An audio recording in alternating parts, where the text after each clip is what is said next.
So, the Ballon d'Or happened yesterday, with all of the best players in the world assembling in the same place to sort of discuss the best of the game, the best of goalkeeping, the best women's player, the best men's player, the best coach, the best team, the best goals, everything. Celebrating the best of football. And I'll be honest, most people don't care. And that's completely fair. I understand that because I'll be honest, I partially don't give that much of a shit. It's an award for people who play football real good, but then again, I watch people play football real good every single weekend, so it's fine. But there's one big story that's come out of this entire thing. One key narrative that I think we all need to pay attention to, and one little bit of advice that one football club needs to listen to. Real Madrid desperately need to grow up. So I'm going to talk you through the timeline of what happened, personal feelings, and what this means for wider football, but basically, on the timeline front, everyone from around Europe that is being invited has travelled on the day. So, for example, you would get Harry Kane travelling from Munich. I believe it's in France because it's L'Equipe, so Paris would be my guess. Lamine Yamal showed up from Barcelona. But one weird thing happened as the day went on, and it turns out that suddenly nobody from Real Madrid is going. Not the club ownership, not the coaches, not any individual players known from the media team, which is absolutely wild considering the number of players Real Madrid had that were nominated for the Ballon d'Or, which is the big prize, right? It's the one at the end of the night that everyone's like, cool, that's the one that matters. It's your best picture for the Oscars. Sports Personality of the Year for Sports Personality of the Year. You know what I mean? But suddenly no one from Real Madrid is going. And as the day goes on, it emerges that this is because Vinicius Jr., left winger for Real Madrid, has discovered he won't be winning the Ballon d'Or. As a result, the entire club refused to attend. And the funny part is, many aspects of that club were very successful in this year's edition of the awards, right? So the entire club refused to attend, but interestingly, they were voted as Club of the Year, the best football club on the planet. But because no one has showed up, because of Vinicius Jr. feeling very sad, there's no one to pick up that award. Not only that, Carlo Ancelotti won Manager of the Year, which is also huge, because as a player, winning the Ballon d'Or is the big one. I assume it's the same for being a manager. It's that big sort of show of, I've made it. And Ancelotti didn't get that because the entire club were throwing a little bit of a hissy fit. Outside of manager and the club on the whole, there was a hell of a lot of other players that were nominated as well. Real Madrid had 4 of the top 6. So first place, Rodri. Then Vinicius Jr., Jude Bellingham. Then I believe Kylian Mbappe? No, then Erling Haaland in 4th, sorry. Then Kylian Mbappe. No, Carvajal in 4th. Then Haaland, then Mbappe. 4 of that top 6 are Real Madrid players there. And that's a hell of a lot of people. Danny Carvajal, for example, isn't going to get that close to being the best player in the world very often, especially since he suffered a massive injury. So I imagine that would have been a nice day out for him. But no, the club has decided that they're just being miserable today.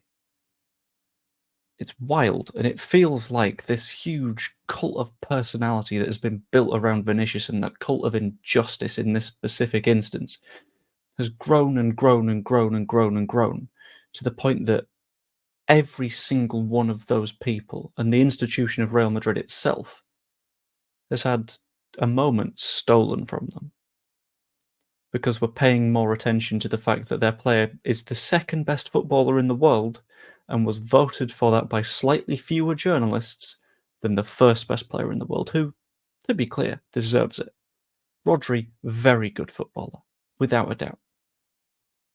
I think there was a streak of, 70, 80-ish football matches where if he played, he did not lose.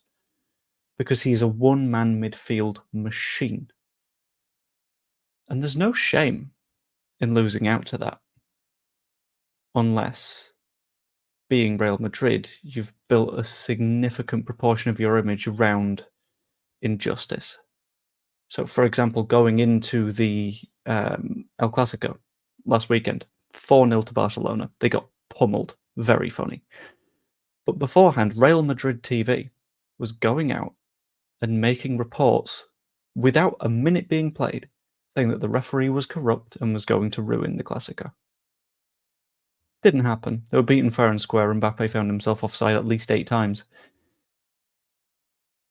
But that's sort of this is a culmination of that, of the if something goes wrong, we can't be to blame, and the world needs to hear it mentality that you get from Real Madrid. And my feelings on this are that it's kind of pathetic.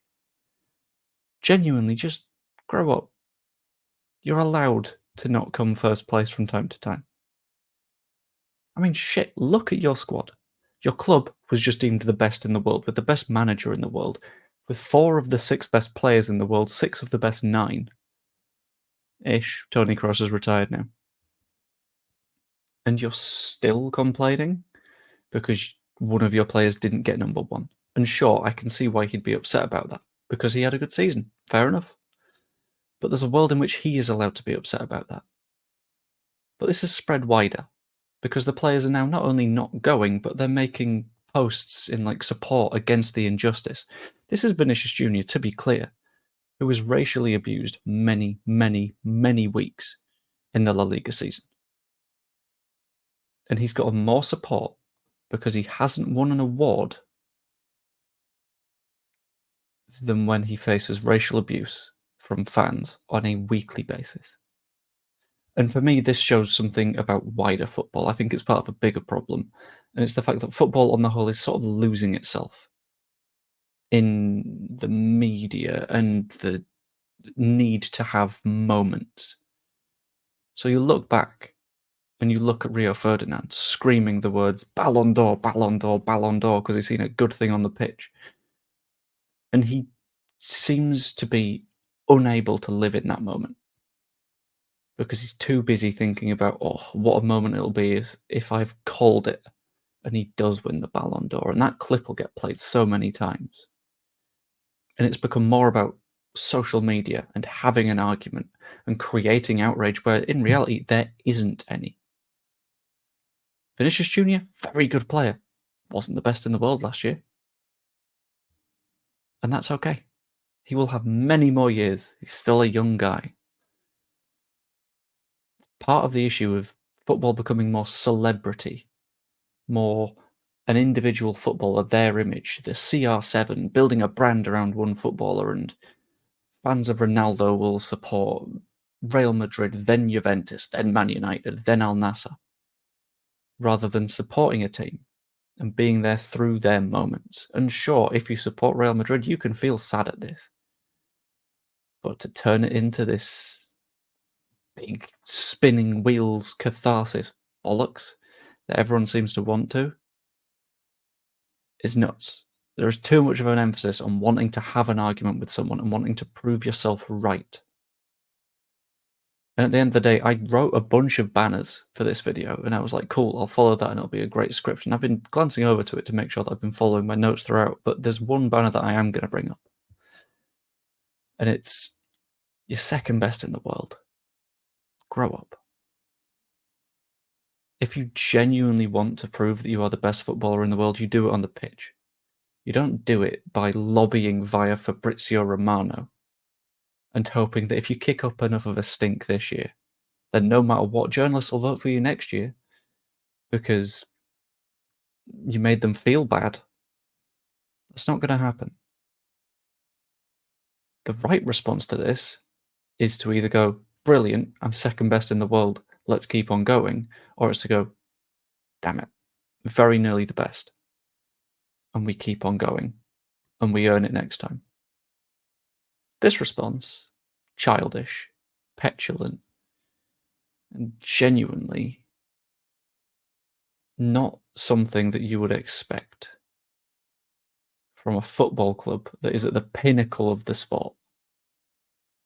To have the entire football club throw a hissy fit because one of their players didn't win an award, it looks sad. It's completely pointless. And genuinely on a fundamental level, I think I severely dislike them more than I did beforehand because of this whole shebang. as always with my videos, that's just what I think. Let me know what you think in the comments down below. Like, subscribe, become a channel member. You get this video and another one that I'm releasing today early, and it's massively appreciated. It's 99p a month. Hope you enjoyed. I will see you later. Honestly, I've watched one Real Madrid match this season, and judging by that, the Ballon d'Or should be going to Rafinha, so fuck him. Ta-ra.